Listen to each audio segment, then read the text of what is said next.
Yes. Good morning, everyone.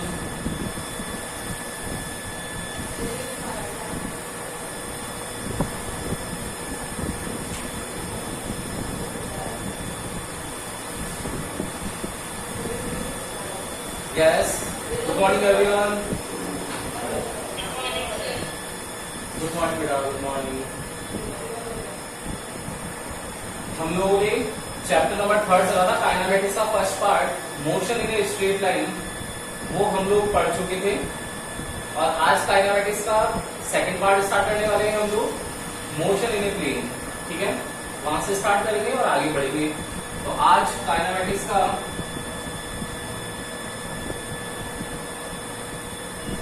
Second part है motion in a plane. Motion in a plane. ठीक है, देखो सबसे पहले बेटा वही स्टार्ट करेंगे. चैप्टर का जो नेम है उसी के नाम से स्टार्ट करते हैं हम लोग. हमेशा देखते हुए आए हो आप लोग. यूनिट एंड डायमेंशन भी मैंने आप लोगों को पहले यूनिट के बारे में सिखाया, फिर डायमेंशन में सिखाया. थर्ड चैप्टर था मोशन इन स्ट्रेट लाइन, उसमें मैंने मोशन बताया, फिर स्ट्रेट लाइन बताया. सेम ऐसा भी सेम यहाँ करना है. मोशन इन ए प्लेन, तो मोशन से स्टार्ट करेंगे अगेन. मैंने क्या दिखाया था मोशन की define?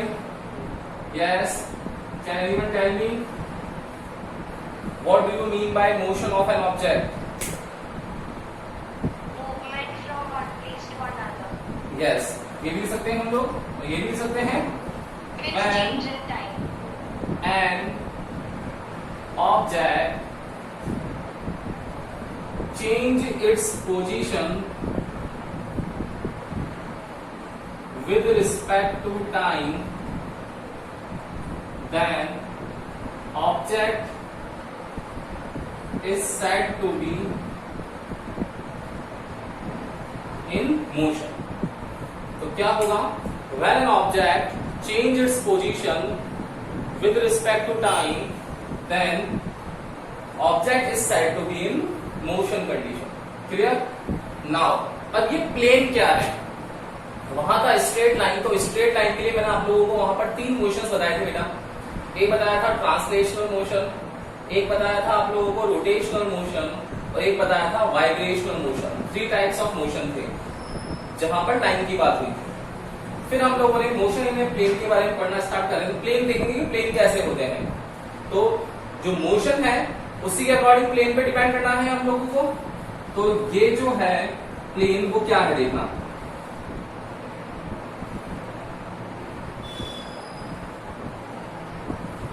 On the basis of frame of reference, so क्या बोलते हैं? Frame of reference. On the basis of frame of reference, motion के टाइप देख रहे हैं हम लोग. तो टाइप्स ऑफ मोशन में वहां पर था आप लोगों के पास ट्रांसलेशनल, रोटेशनल एंड वाइब्रेशनल. और आज अब ये लास्ट आ गया आप लोगों के पास में 4th नंबर पर, जो कि है on the basis of frame of reference. और ये जो फ्रेम ऑफ रेफरेंस है वो क्या है सोचो. अगर मैं आप लोगों को बोलता हूं कि यहाँ पर कोई ऑब्जेक्ट है, ये मूविंग कर रहा है, सोचो. तो इस ऑब्जेक्ट के लिए फ्रेम ऑफ रेफरेंस क्या हुआ? ये बोर्ड हो गया, हुआ ना. अगर कोई कार है और रोड पे चल रही है तो कार के लिए फ्रेम ऑफ रेफरेंस क्या हो गया? वो रोड हो गई. ठीक है. अगर कोई बर्ड है वो अगर स्काई में आसमान में उड़ रहा है, इसका मतलब क्या हुआ कि उसके लिए फ्रेम ऑफ रेफरेंस क्या हो गया? वो आकाश हो गया. यही तो हो गया. यही काम करना है यहाँ पर भी कि on the basis of frame of reference motions के टाइप देखते हैं. तो हम लोगों को ये देखना है कि 3 टाइप्स ऑफ मोशन होता है बेटा यहाँ पर. फर्स्ट जो मोशन होता है वो होता है 1D मोशन. सेकंड जो मोशन होता है उसको बोलते हैं 2D motion. And last one जो होता है उसको बोलते हैं 3D motion. 1D, 2D and 3D. ये D क्या है? D stands for dimension. तो 1 dimensional motion, 2 dimensional motion and 3 dimensional motion. ठीक है, 1 डायमेंशनल, 2 डायमेंशनल एंड 3 डायमेंशनल. अब 1 डायमेंशनल में क्या होगा बताओ मुझे. डायमेंशन में क्या होगा? When the motion of object? Straight line.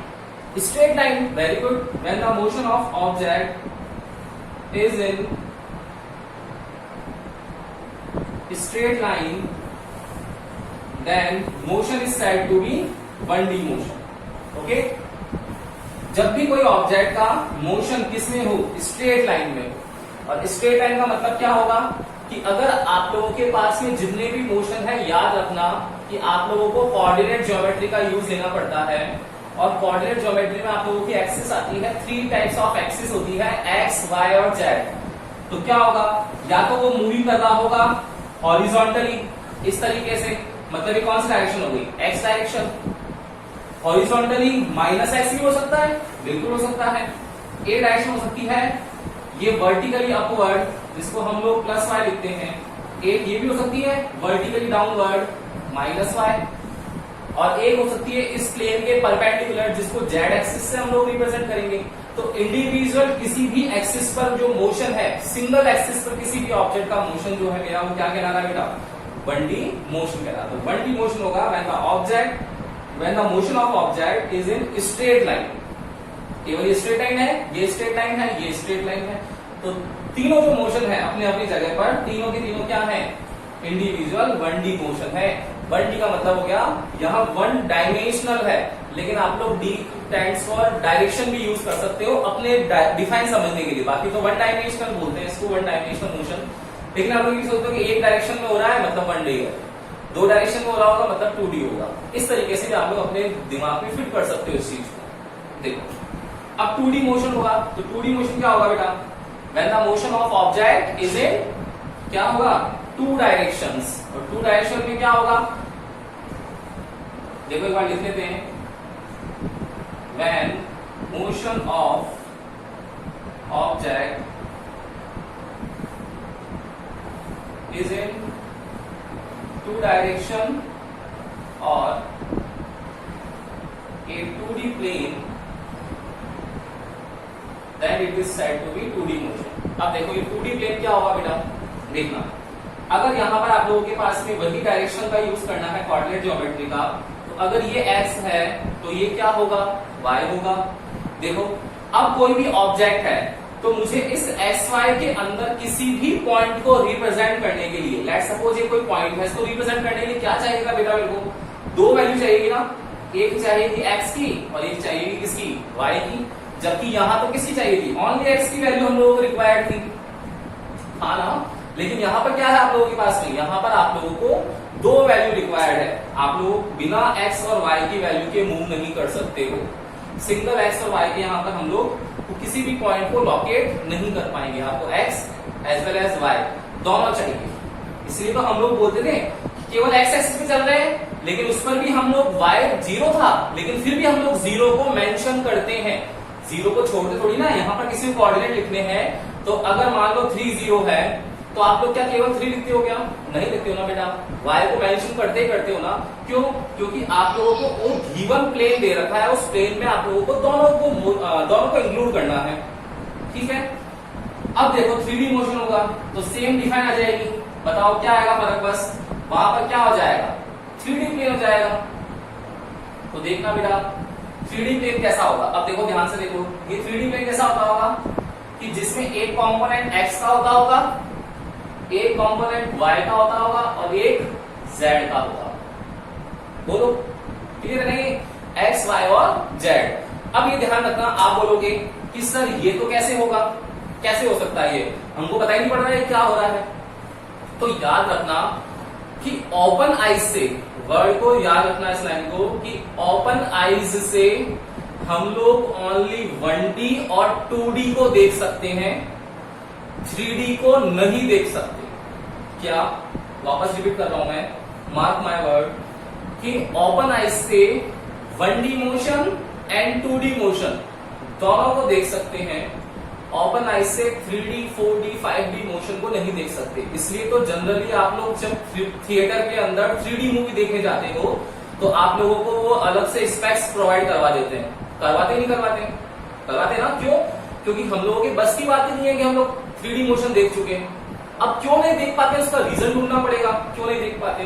तो जो 3D मोशन में जो जेड प्लेन होता है, एक्स और वाई तो 2D है, वो देख ही सकते हैं हम लोग, लेकिन जो जेड प्लेन होता है वो जेड प्लेन जो गिवन प्लेन है उसके ऑलवेज परपेंडिकुलर इनवर्ड और परपेंडिकुलर आउटवर्ड होता है। अब इस चीज को कैसे समझे, सब देखना बेटा, ध्यान से देखना। ये मेरी कौन सी एक्सिस है, अब ये कौन सी एक्सिस है, एक्स एक्सिस है ना, सबको दिख रहा है। ये मेरी कौन सी एक्सिस हो जाएगी, अगर मैं परपेंडिकुलर कर दूं यहां पर तो वाई एक्सिस हो जाएगी। क्लियर है, ये एक्स हो गई, ये वाई हो गई, तो किसी लोगों को दिक्कत ही नहीं होगी। अब मैं अगर बोलूं आप लोगों को बेटा कि एक थर्ड एक्सिस है, तो जेड एक्सिस क्या बताया मैंने कि प्लेन के परपेंडिकुलर आउटवर्ड होगा या प्लेन के परपेंडिकुलर इनवर्ड होगा। तो मुझे जेड को रिप्रेजेंट करना है, तो जेड को कैसे रिप्रेजेंट करूंगा बताओ, यहां कर लूंगा क्या मैं इस चीज को, मैं यहां लगा लूंगा इस चीज को। देखो ये मेरा एक्स हो गया, ये मेरा वाई हो गया, और ये देखो मेरा सरफेस है परपेंडिकुलर, दिख रहा है सबको ये मार्कर, ये देखो।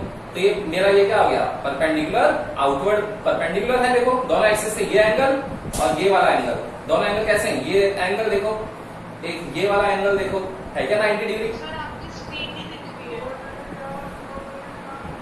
प्रॉब्लम हो रही है नेटवर्क में आप लोगों के?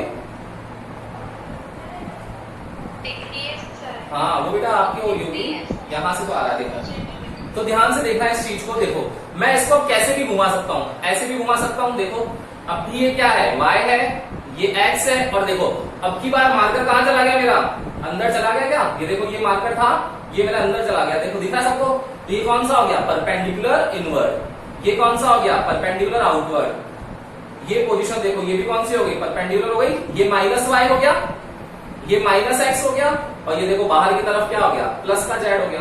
याद रखना परपेंडिकुलर आउटवर्ड है प्लस जेड, परपेंडिकुलर इनवर्ड है, अब देखो अंदर चला गया तो माइनस जेड। सेम ये प्लस एक्स है, तो ये कौन सा हो गया, माइनस एक्स। लेकिन याद रखने वाली चीज क्या है कि तीनों जो एक्सिस है एक्स वाई एंड जेड, इन सब के बीच में एंगल जो फॉर्म हो रहा है वो 90 डिग्री हो रहा है। जो एंगल फॉर्म हो रहा है वो कौन सा हो रहा है, 90 डिग्री हो रहा है। यहाँ x का z से भी एंगल 90 डिग्री है, यहाँ दिख नहीं रहा है हम लोगों को डायग्राम में। क्यों नहीं दिख रहा है डायग्राम में, डायग्राम में नहीं दिखने का रीजन यही आ रहा है बेटा इसमें, क्योंकि हम लोग तो 2D प्लेन ही रिप्रेजेंट कर सकते हैं, 2D प्लेन के अलावा कर ही नहीं सकते, तो 2D प्लेन ही देख पा रहे हैं हम लोग। अगर हाँ 3D मोशन में आप लोग बैठे हो और अगर इस प्लेन को अगर मैं आउटवर्ड दिखाऊं तो बिल्कुल आप लोगों की तरफ आता हुआ दिखेगा ये परपेंडिकुलर आउटवर्ड, या हो सकता है इसकी जाता हुआ दिखेगा परपेंडिकुलर इनवर्ड। ठीक है ना, तो क्लियर आ रही है चीज, समझ में आ रही ना कि when an object change its position with respect to time then object is said to be motion. Third chapter की सेम डिफाइन को उठा करके यहां लिख दिया। फिर मेन था फ्रेम ऑफ रेफरेंस, इसी को मैंने इन्वर्टेड कॉमा किया है। फ्रेम ऑफ रेफरेंस के रिस्पेक्ट में 1D मोशन, स्ट्रेट लाइन किसी भी एक सिंगल डायरेक्शन में, फिर 2D मोशन जहां एक्स और वाई दोनों प्लेन रिक्वायर्ड है, 3D मोशन जिसमें आप लोगों को 3D प्लेन रिक्वायर्ड है एक्स वाई एंड जेड, और तीनों के तीनों जो प्लेन होते हैं वो 90 डिग्री पर होते हैं। अब एग्जांपल्स लिखे इसके, बताओ इसका एग्जांपल क्या हो सकता है, 1D मोशन का एग्जांपल क्या हो सकता है। कोई भी कार स्ट्रेट लाइन में मोशन कर रही है, कोई भी ऑब्जेक्ट ले लो, तो इसका एग्जांपल क्या ले सकते हैं हम लोग, बताओ बेटा क्या हो सकता है। Motion of an object is in straight line, ठीक है, कोई भी स्ट्रेट लाइन में मूव कर रहा है। Motion of car on the road, देख सकते हैं ना हम लोग, motion of the car on the road, clear है ना, रोड पे मोशन ऑफ कार है वो स्ट्रेट लाइन मोशन है, 1D मोशन है। अब 2D motion, let suppose fan चल रहा है, तो फैन चल रहा है, देखो सबके रूम में फैन चल रहा है, क्या हो रहा है, 1D मोशन है, 2D मोशन है। दो कंपोनेंट वर्क कर रहे हैं, एक कंपोनेंट परपेंडिकुलर वर्क कर रहा है और एक कंपोनेंट उसका हॉरिजॉन्टल वर्क कर रहा है। तो दो कंपोनेंट चल रहा है, मतलब जो मोशन है वो कौन सा है, 2D मोशन है। 3D मोशन की बात कर लो, आप लोग विंटर डेज में क्या करते हो, पतंग उड़ाते हो, क्या होता है, 3D मोशन है। कोई बर्ड है स्काई के अंदर फ्लाई कर रहा है, motion of A bird in A sky क्या होगा, 3D मोशन होगा। क्यों, क्योंकि वहां पर कंपोनेंट क्या है, पूरा आसमान में है ना, तो एक कंपोनेंट उसका एक्स का बाहर का है, जिस भी जगह से देखेगा कोई भी इंसान उसको ऑब्जर्वर ग्राउंड से उसकी पोजीशन आप लोगों को फिक्स दिखेगी, उसी जगह दिखेगी ना। क्यों, क्योंकि हम लोग उसको 3D मोशन में कंसिडर कर रहे हैं।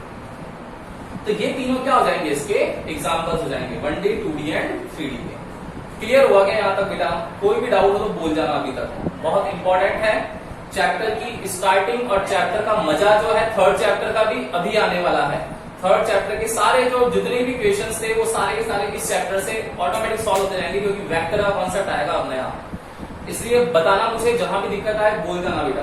बोलो कोई भी दिक्कत है क्या इसमें? कैसे हो? नहीं है ना? अब देखो, अब इसके आगे चलते हैं। अब स्क्रीनशॉट ले लिया आप लोगों ने? स्क्रीनशॉट ले लिया क्या? एक बार ले लो, स्क्रीनशॉट ले लिया? ओके बेटा देखो, अब देखना बेटा, मैंने फिजिकल क्वांटिटीज को मतलब डिवाइड कर रखा था आप लोगों के पास में कि जो फिजिकल क्वांटिटीज होती हैं वो क्या होती हैं। तो फिजिकल क्वांटिटीज में था कि फिजिकल क्वांटिटी वो क्वांटिटीज हैं जिनको हम लोग क्वालिटेटिवली एंड क्वांटिटेटिवली मेजर कर सकें, कि किसी भी अगर क्वांटिटी को हम लोग मेजर कर पा रहे हैं मतलब वो फिजिकल है, जिसको हम लोग मेजर नहीं कर पा रहे, जिसको कैलकुलेट नहीं कर पा रहे, वो फिजिकल क्वांटिटी भी नहीं हो सकती है। क्लियर है? ये आप लोगों को बेसिक डिफाइन बता दूं। अब फिजिकल क्वांटिटी जो है उसका क्लासिफिकेशन जो है वो इस चैप्टर में आ रखा है अगेन। तो फिजिकल क्वांटिटी का क्लासिफिकेशन जो होता है वो होता है on the basis of magnitude and direction. देखना, तो नेक्स्ट है इसके अंदर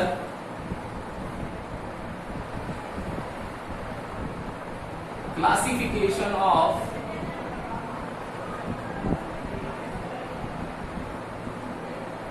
फिजिकल क्वांटिटी। कौन कौन सी होती है बेटा? एक होती है स्केलर क्वांटिटी,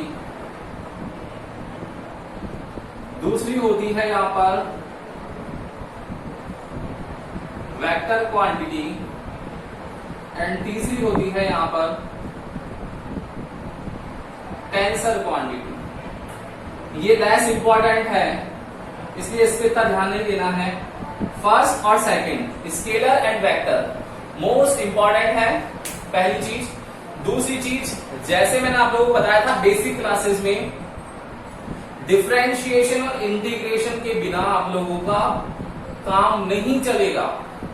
क्लियरली बताया था मैंने कि डिफरेंशिएशन एंड इंटीग्रेशन जिस बच्चे को नहीं आते हैं उसका फिजिक्स समझना इम्पॉसिबल है। लिखवा लो, नहीं आया समझ में, पता नहीं पड़ेगा क्या चल रहा है पूरी फिजिक्स में। डिफरेंशिएशन इंटीग्रेशन मस्ट है। वैसे ही स्केलर क्वांटिटी और वेक्टर क्वांटिटी में वेक्टर क्वांटिटी मोस्ट इंपॉर्टेंट है। स्केलर क्वांटिटी अभी तक जितनी भी क्वांटिटी पढ़ के आए आप लोग सब स्केलर पढ़ के आए हो। वेक्टर क्वांटिटी होगी, उस वेक्टर क्वांटिटी के बारे में आपको देखना पड़ेगा कि डायरेक्शन क्या क्या है, बताएंगे अभी क्या होता है। तो वेक्टर के बिना वही आप लोगों का काम नहीं चलने वाला है।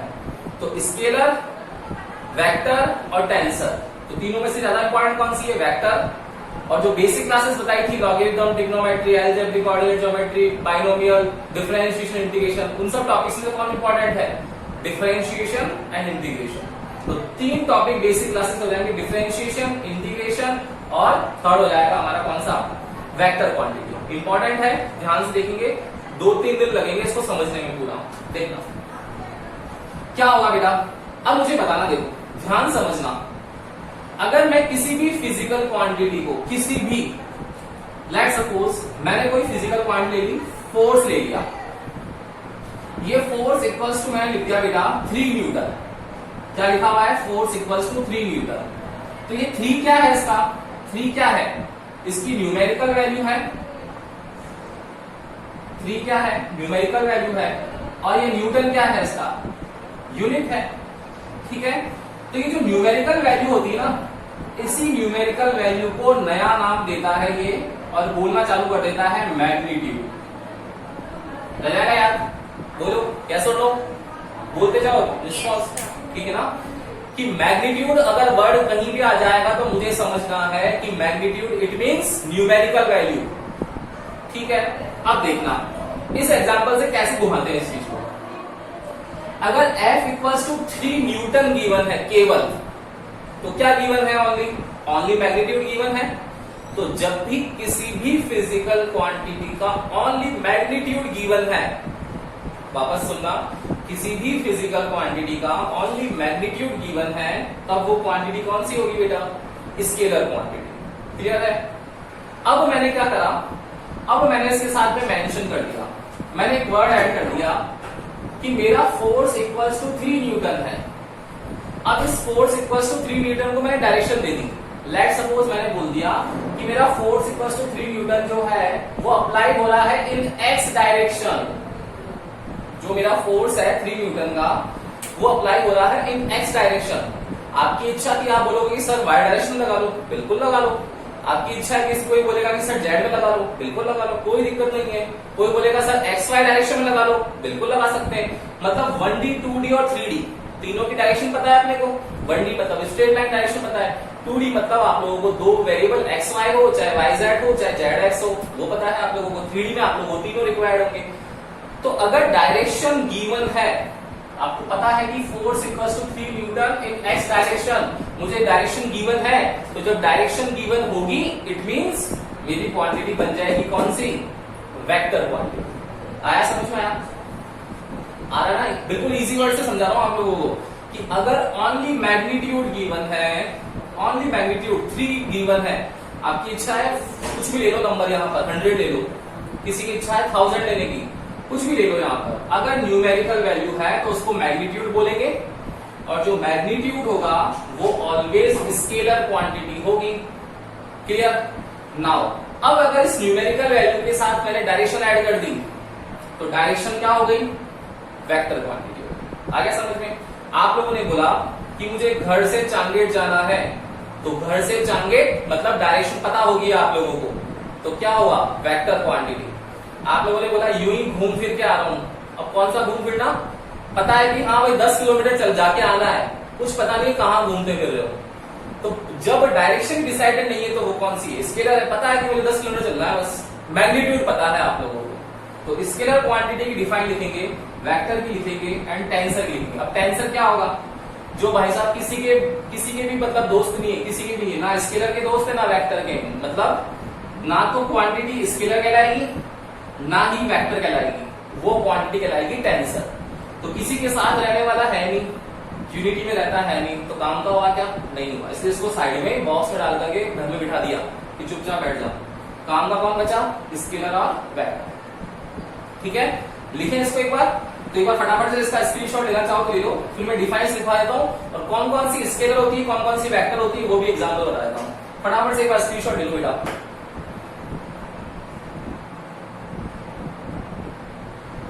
यस, ले लिया? Yes, sir. ना, Yes, sir. सबसे पहले आप देखेंगे बेटा हम लोग स्केलर क्वांटिटी के बारे में कि स्केलर होती क्या है। स्केलर क्वांटिटी तो क्या लिखेंगे हम लोग इसके अंदर? The physical quantity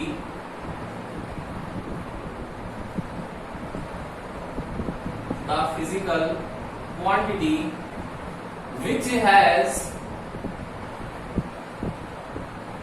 only magnitude, the physical quantity which has only magnitude, then it is known as scalar quantity. Scalar quantity.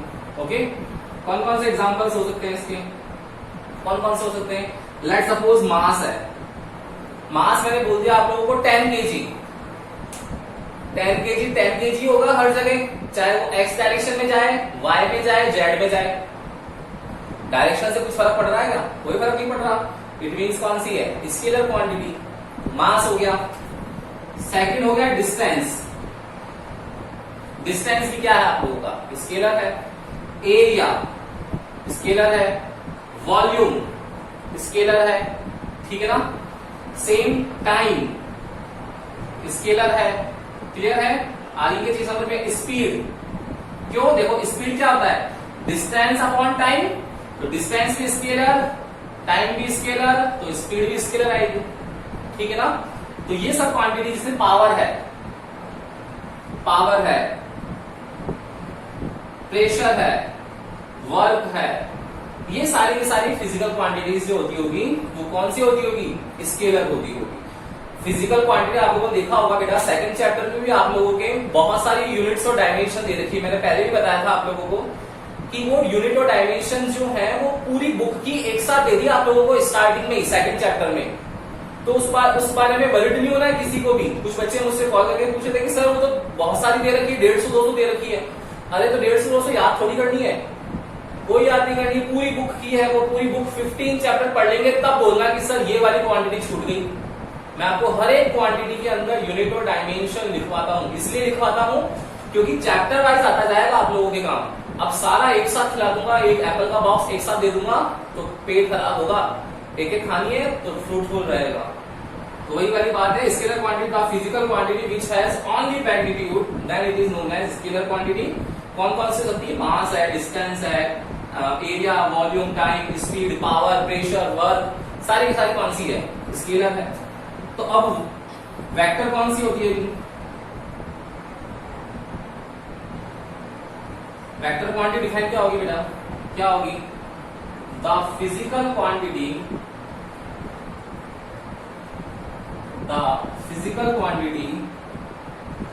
Which has,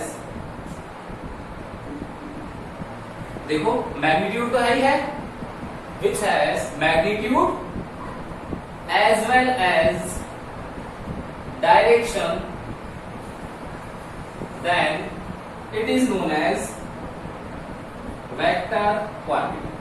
ठीक है, तो कोई भी एक ऐसी फिजिकल क्वांटिटी जिसके अंदर मैग्नीट्यूड के साथ साथ डायरेक्शन भी गिवन हो तो वो वेक्टर क्वांटिटी कहलाती है। कौन कौन सी हो सकती है वो देख लेते हैं। सबसे पहले डिस्प्लेसमेंट। देखो डिस्प्लेसमेंट था इनिशियल पॉइंट फाइनल पॉइंट, घूम करके वापस आ गए तो पूरा वेक्टर कंप्लीट हो गया होगा। सोच के देखो, अब दिमाग चलाओ अपना कि पूरा एक जगह से गए वापस आ गए तो इनिशियल फाइनल एक हो गया तो डिस्प्लेसमेंट 0 होता था, मतलब क्या था? वेक्टर था। क्यों? क्योंकि जहां से जा रहा है वापस उसी जगह पर पहुंच रहा है तो डायरेक्शन में कोई चेंज नहीं हुआ। तो जब डायरेक्शन में कोई चेंज नहीं होगा तो उसकी वैल्यू क्या आ जाएगी? 0 आ जाएगी। क्लियर है ना? देखो तो डिस्प्लेसमेंट हो गया। इसके बाद वेलोसिटी है, एक्सेलरेशन है, फोर्स है, मोमेंटम है, इलेक्ट्रिक फील्ड है, मैग्नेटिक फील्ड है, ये सारे के सारे जो होंगे वो क्या होंगे? वेक्टर क्वांटिटी होंगे। तो स्केलर और वेक्टर अभी तो ये समझो कि आप लोगों के पास में दे रखा है पर्टिकुलर।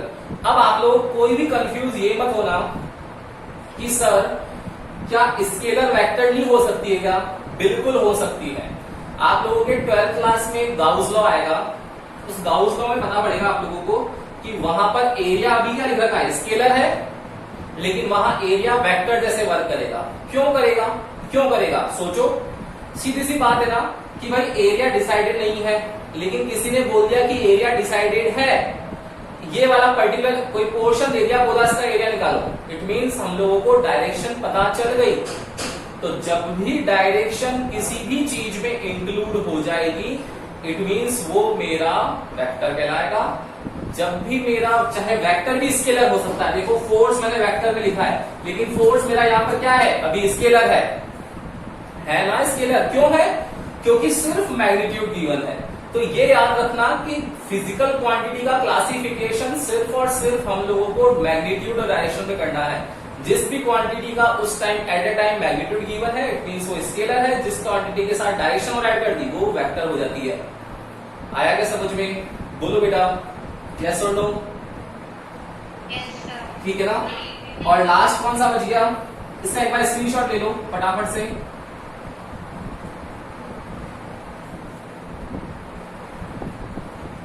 देखो एक बार थर्ड भी लिख लेते हैं हैंड टू हैंड। थर्ड है टेंसर क्वांटिटी। तो टेंसर क्या होगी? क्या होगा? जिसका मैग्नीट्यूड एंड डायरेक्शन दोनों ही हो।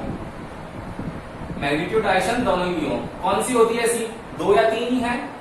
एक होती है इनर्शिया, आएगा आप लोगों के 5th चैप्टर में, इनर्शिया देखेंगे क्या होता है। एक होता है शूडो फोर्स। देखो बिल्कुल नया आया है, क्या बोलते हैं इसको? Pseudo, PSEUDO, pseudo force. ठीक है, तो 2-3 क्वांटिटी होती है ऐसी। एक होता है मैग्नेटाइजेशन,